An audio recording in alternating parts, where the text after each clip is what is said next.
He hadn't heard that sound in 11 years, and yet when it came, it pierced through the noise of the present, like a wound reopening a place he thought had long since scarred over the low rumble that no one else noticed. But that struck something, ancient in him, something buried but never dead, and before he could understand, he was already moving his body, remembering what his mind could not, chasing a ghost across miles and time, because somewhere deep inside, he knew it wasn't just a sound, it was him. The one he had lost, the one he had mourned in silence, the one he had called out for in dreams 1,000 nights and 1,000 different ways, but never out loud. Not since they tore them apart, because grief had no language for that kind of bond, and time had no mercy for boys and elephants who once shared the same broken heart. And now the ground itself seemed to tremble with the weight of what should have never been forgotten. What had survived the years? The silence, the distance, and suddenly, he wasn't a man anymore. He was a boy again, barefoot in the dust, running towards something impossible that somehow had never truly left. Each morning he woke before the alarm as if summoned by something older than routine, brewed his tea in silence, stared too long at the trees outside his window, and walked the same road to work with a rhythm that felt practiced but hollow.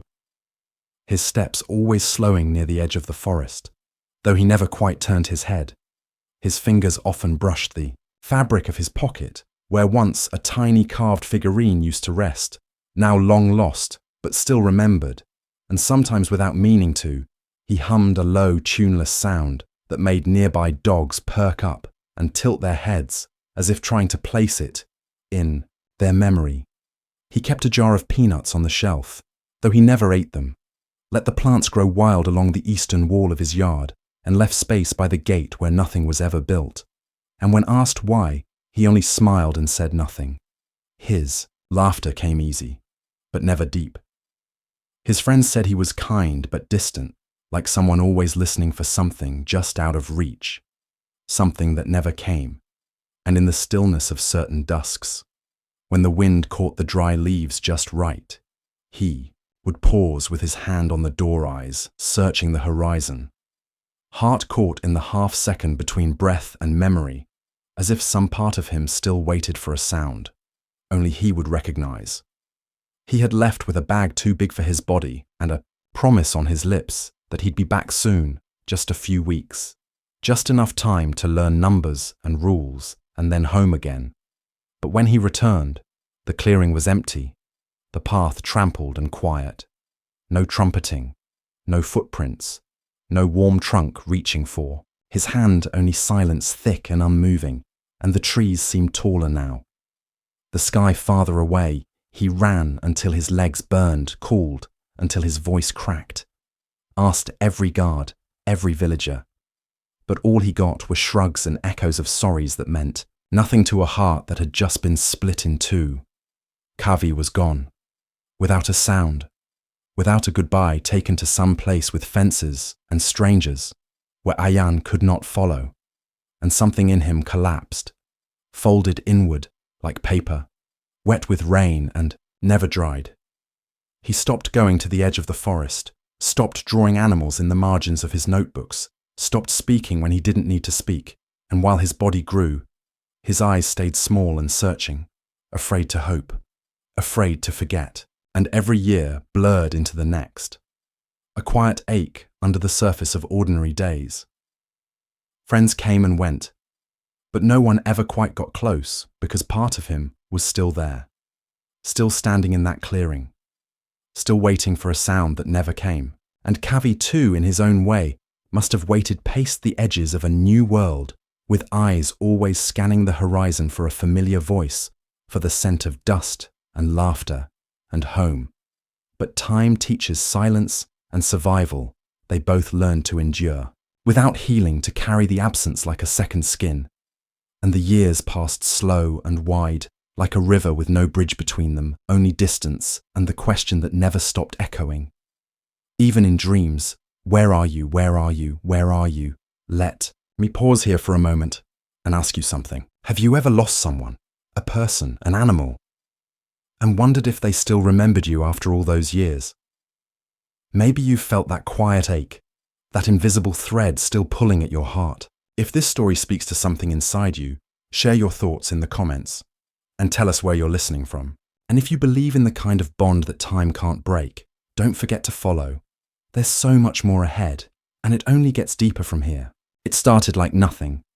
A headline in the corner of an old news page, a shaky photo of an elephant half submerged in tar limbs, flailing eyes wide with something that felt too familiar, too close, and at first he tried to scroll past it.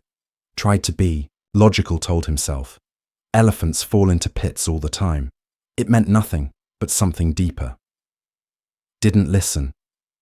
Something in his chest, clenched tight breath, caught in his throat, and for a moment the world blurred around him as if time itself had paused just long enough for memory to flood back the way Kavi used to panic when trapped. The sound he made, the way his eyes searched only for Ayan, and that look in the photo, the way the ears tilted, the trunk curled. It wasn't proof, but it wasn't. Nothing either. And suddenly he was standing with his coat half on heart, racing mind spiraling with questions. How could it be him? After all these years, would Kavi even recognize him? What if he had changed? What if they both had? What if going back meant facing everything he had buried, the guilt, the loss, the unbearable what-ifs, and yet the deeper fear was this. What if he didn't go, and it was him? What if he missed the only chance he'd ever get to make it right, to answer the call that had lived in his chest like a silent drum? For 11 years he paced the room once, twice, but his feet were already choosing for him. Memory stronger than logic. Love stronger than fear. He didn't pack. He didn't tell anyone. He just left keys on the table door swinging, shut behind him, and as he ran breathless toward a place he hadn't dared to dream of again, his mind repeated one thing over and over. Not could it be him, but please, please let it be him. The air was thick with heat and ash and panic voices shouting over each other, the sound of water splashing, tar hissing, and the elephant in the center sinking inch by inch, shaking from exhaustion, but still fighting, still breathing. And Ayan didn't hear any of it. Not really, just the pounding in his chest, louder than the chaos around him as he stepped through the circle of people, heart too fast, legs too light, his eyes locked on the creature covered in black slick muck, but something in the shape of the ears, the slope of the shoulders, the way the head tilted even. In pain, it pulled him back through years, like pages flipping in reverse, and he stopped, just short feet pressed into the earth, throat tight. He opened his mouth once, but no words came, tried again, and then softer than breath. He said the name that had lived inside him like a secret prayer, Kavi, and everything stilled. The elephant didn't move at first, but then the ears twitched just slightly, the head turned slowly, painfully, and then their eyes met, and it wasn't dramatic or loud or even clear at first. It was just a flicker, a pause like the moment before a storm breaks, and then it hit a shift in the air. In the posture, in the silence, Kavi's eyes widened just a fraction, but in them was something ancient and aching and real, the kind of recognition that defies logic or time. And then came the sound, low and trembling deep from within, not a cry, but a memory, given voice, a sound that didn't ask, it knew. And Ayan took one step closer, his hand trembling, unsure, but open, and the trunk lifted slowly, shaking, coated in tar, but still reaching, still searching, and when it touched his chest, barely a brush, it was as if the world exhaled everything he had carried, everything he had lost, all the nights he had dreamed without daring to believe, condensed into that single point of contact. And in that moment, there were no years, no separation, no doubt, just a boy and an elephant who had once been everything to each other and somehow still were. They moved slowly, at first, careful, unsure, like learning each other all over again, but not from the beginning. From somewhere deep in the middle, where nothing had ever truly ended, Kavi would flinch at sudden movements, eyes wide, breath quick, and Ayan would crouch low, palms open, voice soft, not speaking words, just humming that same old sound they both remembered, and Kavi would inch closer day by day, trusting again, inch by inch, until one morning he leaned into Ayan's shoulder, not out of fear, but comfort, and Ayan smiled without thinking, the kind of smile that starts in the chest before it reaches the face. He had forgotten what that felt like, forgotten how light his own body could be. When not weighed down by absence, he started waking with purpose, not just habit, bringing fruit by hand, not in baskets watching as Kavi's steps grew stronger, steadier, how his eyes began to sparkle with that mischief from long ago, how sometimes he would nudge Ayan's back with his trunk just enough to startle him, then let out that low, amused rumble. They both remembered Ayan laughed out loud the first time, startled by his own voice, and the sound was like a window opening inside him. They played like they used to, in quiet ways.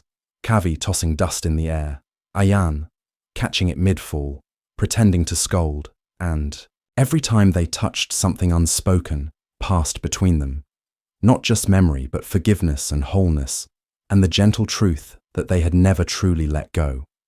Not once the past didn't vanish. It simply softened, no longer a wound, just a scar that told a story they both knew by heart. And as the sun dipped low and the sky turned the color of old fire, they stood together at the forest's edge, watching the wind move through the trees. And in that stillness, no words were needed, because what had broken had mended. What had waited had returned, and what had seemed lost had only been sleeping. Some love doesn't fade, it waits. It remembers, it heals. Some bonds are not made of moments, but of something deeper. Threads spun in silence and memory, stronger than time, gentler than words. They do not ask to be seen or named. They simply are, even when buried, even when broken, even when the world moves on without them. And when they return, they do not arrive with noise, but with quiet certainty, like the warmth of sunlight on skin you forgot could feel. And in that stillness, healing begins not as a grand gesture, but as a look, a touch, a breath shared after years apart, because real connection does not vanish. It does not fade. It waits patiently in the dark until the heart is ready to remember, and when it does, everything lost finds its way home.